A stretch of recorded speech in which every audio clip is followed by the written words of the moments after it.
अस्सलाम वालेकुम everyone, welcome back to my channel Saeeda vibes. I hope everyone is good. आज मैं बनाऊंगी कस्टमाइज पेन रेजिन का, तो वो स्टार्ट करते हैं वीडियो को बिना टाइम वेस्ट किए। पेन बनाने के लिए हमें एक मोल्ड की ज़रूरत होगी पेन की, जो कि आपको इजीली किसी भी आर्ट शॉप से मिलेंगे। जहाँ पे रेजिन का सामान मिलता है वहाँ से आप ये बोल के ले लीजिएगा कि पेन का मोल्ड चाहिए। तो इस तरह का होता है पेन का मोल्ड। तो सबसे पहले तो हमें इसको क्लीन करना है ताकि जो भी पार्टिकल्स हमारे पहले के हैं वो अच्छी तरह से इसमें से रिमूव हो जाए। अगर इसके ऊपर डस्ट वगैरह लगी हुई होगी या कोई भी पार्टिकल लगा होगा पहले वाला, तो फिर इससे क्या होगा, हमारे जो अभी हम बना रहे हैं उसमें शाइनिंग नहीं आएगी। तो आप टेप की हेल्प से, स्कॉच टेप की हेल्प से इसको क्लीन कर लीजिए। अच्छा, अब मोल्ड में आपको एक होल नज़र आएगा जहाँ पे आपको पिन इंसर्ट करनी है पेन की। ठीक है, इस पेन की जो निप्स होते हैं इनको रिफिल्स बोलते हैं। तो ये आपने ले लेने हैं और ये आपने इस तरह से इसको इंसर्ट कर देना है पिन को अच्छे से, ताकि कोई रेज़न आपका उस तरफ ना जाए। अब वीडियो को आपने बिल्कुल भी मिस नहीं करना है। यहाँ पे मैं रेज़न को बिल्कुल एंड में डाल रही हूँ और बहुत थोड़ा सा क्वांटिटी में डालूंगी, जहाँ तक मुझे फ्लावर्स प्रिजर्व करना है सिर्फ वहाँ तक।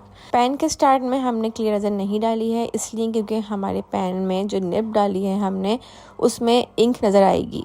ठीक है, तो इसलिए हमने स्टार्ट में नहीं डाली है क्लियर रेज़न। हम कोई कलर ऐड करेंगे उस तरफ, और लास्ट में जो है हमने क्लियर रेज़न डाली है ताकि हम उस तरफ से नज़र नहीं आ रहा पिन में कोई भी जो हमारी रिफ़िल है उसमें कोई भी इंक नज़र नहीं आ रही। अब बहुत ही शॉर्ट एरिया में मैंने रेज़न डाला है और जहाँ तक मुझे चाहिए था, और इसके अंदर मैं फ्लावर्स रख रही हूँ। ठीक है, ताकि जो भी फ्लावर्स होंगे वो इसमें प्रिजर्व हो जाएंगे। अब पेन की रिफ़िल को आपने थोड़ा थोड़ा उठाकर इस तरह से, जैसे मैं फ्लावर्स को प्रिजर्व कर रही हूँ इसमें, यानी कि चारों तरफ आपने फ्लावर्स को रखना है। ठीक है, अगर आप एक तरफ डालेंगे सिर्फ ऊपर की तरफ, तो फिर आपकी जब पैन रेडी होगी तो चारों तरफ नज़र नहीं आ रहा होगा फ्लावर और वो बहुत बुरा लगेगा। तो आपने पैन की रिफ़िल थोड़ी सी उठा लेनी है। पहले नीचे की तरफ आपने फ्लावर्स रखने हैं, फिर साइड्स पे लगाने हैं, और उसके बाद आप रिफ़िल को रख देंगे और फिर आप ऊपर की तरफ भी फ्लावर्स रख देंगे। फ्लावर्स के मैंने बहुत ही छोटे छोटे पीसेस लिए हुए हैं, बहुत बड़ी पत्तियाँ नहीं है ये। अच्छा, अब ड्राई फ्लावर जो है वो थोड़ा सा हार्ड हो रहा होता है, तो हमें इसको जब हम रेज़िन में डालते हैं तो ये रेज़िन में जाके खुद ब खुद ही थोड़ा सा सॉफ्ट हो जाता है।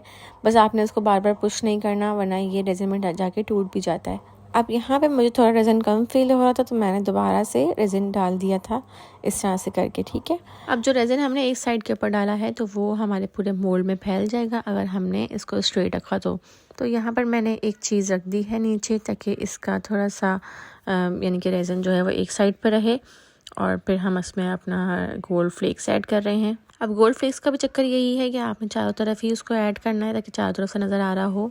और अब मैं एक बड़ा सा पेपर लूँगी ताकि मैं इसको बीच में इसको डालूँगी, ताकि दोनों कलर्स जब हम डालेंगे तो ये मिक्स ना हो आपस में, यानी कि हमारी जो क्लियर रेज़िन है और जो आगे से हमने ब्लैक कलर करना है तो वो आपस में मिक्स ना हो, एक रुकावट बन जाए। इसलिए हम इसको फॉइल को इस तरह से बीच में ऐड कर रहे हैं। अच्छा, ये सारा प्रोसेस आपने बहुत जल्दी ही करना होता है। ठीक है, ताकि पैन जो है वो एक तरफ से टेढ़ा ना हो, और आपने समझें 10 मिनट में ये पूरा पैन रेडी करना होता है।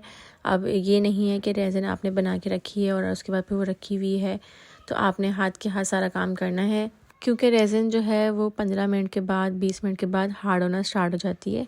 अब जो क्लियर रेज़िन बच गई थी उसमें मैंने ब्लैक मीका कलर ऐड कर दिया है। ब्लैक मीका कलर को हम मिक्स करेंगे इसमें अच्छे से, और उसके बाद फिर हम इसको पोर करेंगे। कलर आपने इतना मिक्स करना है कि कलर में लेंट्स ना बने। ठीक है, अब यहाँ पे मैंने बहुत जल्दी मिक्स किया है, वीडियो थोड़ी कट भी करी है लेकिन वीडियो लंबी ना हो। ठीक है, अब आप लेकिन इस तरह से नहीं करना है, आपने आराम से ही करना है मिक्स, ताकि बिल्कुल भी लेंट्स ना हो। अब मैं इसके रिमेनिंग पार्ट पे काम कर रही हूँ। मैंने ब्लैक कलर मीका डाल दिया है सिर्फ, तो इसलिए मैंने जो नीचे ब्रश रखा था वो मैंने हटा दिया था। अब उसको फ्लैट कर लिया था बिल्कुल पैन को, तो यहाँ मैंने इस तरह से करके डाल दिया था। अब मैं टूथपिक की हेल्प से इसको थोड़ा यानी कि नोक के पास जो है वो लेकर जाऊंगी, और इसको हर तरह से हम इसको टूथपिक चलाएंगे ताकि फिर इसमें जो बबल्स वगैरह हो अगर वो हैं तो वो रिमूव हो जाए। इसके बाद आपने बबल्स रिमूव कर लेने हैं लाइटर की हेल्प से, हीट टॉर्च की हेल्प से, आप कुछ भी यूज़ करें, बबल्स को इस तरह से रिमूव कर दें।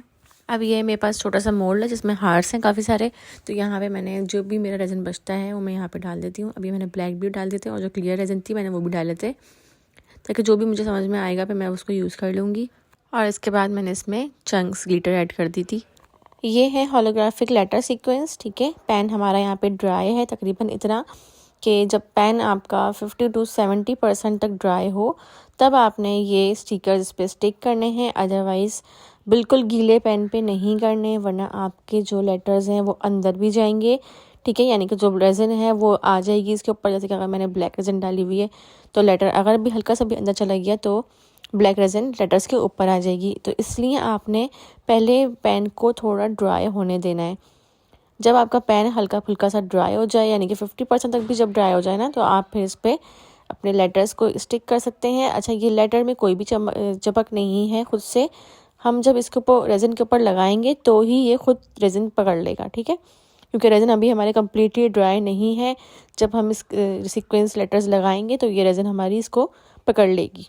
तो इसीलिए आपको कोई भी ग्लू वगैरह यूज़ करने की ज़रूरत नहीं पड़ेगी इसमें। और ये आपको जो है वो दराज स्टोर से मिल जाएंगे। मैंने इसकी वीडियो डाली हुई भी है अपने चैनल पे, आप जाके देख सकते हैं। बातें ही बातों में हम बहुत आगे निकल गए और हमारी डीमोल्डिंग जो थी वो पीछे चली गई।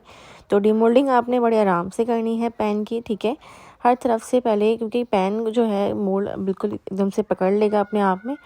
तो आपने बहुत ही आराम से हल्के हाथों से इसको आराम से मोल्ड को खींचना है, हटाना है आराम से। अगर ज़्यादा ज़ोर से करेंगे एकदम से तो आपका मोल्ड भी फट सकता है। तो बहुत ही केयरफुली आपने इसको डीमोल्ड करना है। उसके बाद आपने प्रोसेस सारा देख लिया है किस तरह से मैंने छोटे से हार्ट को उसके साथ अटैच किया। तो ये था इसका कंप्लीट फाइनल लुक। और क्योंकि ये मेरा अर्जेंट पार्सल था, मुझे एक रात में ही इसको तैयार करना था और सुबह डिस्पैच करना था, तो मुझे बिल्कुल भी टाइम नहीं था। क्योंकि आपको पता ही है कि लास्ट लेयर के लिए हमें तकरीबन 12 to 40 आवर्स तक हमें वेट करना पड़ता है और फिर उसके बाद लास्ट लेयर लगानी पड़ती है। बट यहाँ पर कस्टमर को फ़्लाइट थी और उसने जाना था, तो मुझे लाजमी डिस्पैच भी करना था। क्योंकि फिर आपको तो पता ही है कि डिलीवरी वाले भी टाइम लेते हैं, तो 1 डे का टाइम मुझे उनको भी देना था। तो इसलिए मैंने एक लास्ट लेयर रहती थी तो वो मैंने नहीं लगाई थी। तो उसके बगैर भी पेन जो है बहुत फिनिशिंग में ही लग रहा था। बट अगर आप चाहें तो लास्ट लेयर लगा सकते हैं। तो पेन की जो बिल्कुल ऊपर जहाँ पे हमने लिखा था उस पे हमने बहुत ही हल्की सी जब डिमोल्ड करना है उसके बाद, ठीक है, डिमोल्ड मतलब मोल्ड के अंदर आपने नहीं लगानी है लास्ट लेयर। डिमोल्ड करने के बाद ही आपने एक लास्ट लेयर लगानी होती है, तो वो आप लगा सकते हैं। मैंने यहाँ पर नहीं लगाई थी, वजह बता चुकी हूँ मैं आपको। तो ये था इसका फाइनल लुक। अगर आपने मेरा चैनल अभी तक सब्सक्राइब नहीं किया है तो जल्दी से चैनल को सब्सक्राइब कर दीजिए, साथ ही बेल आइकन होगा उसको प्रेस कर दीजिए और वीडियो को लाजमी लाइक करना है। कोई भी सवाल हो तो कमेंट बॉक्स में मुझसे पूछ सकते हैं। मिलते हैं आपसे नेक्स्ट वीडियो में। अपना ढेर सारा ख्याल रखिएगा। तब तक के लिए अल्लाह हाफिज़।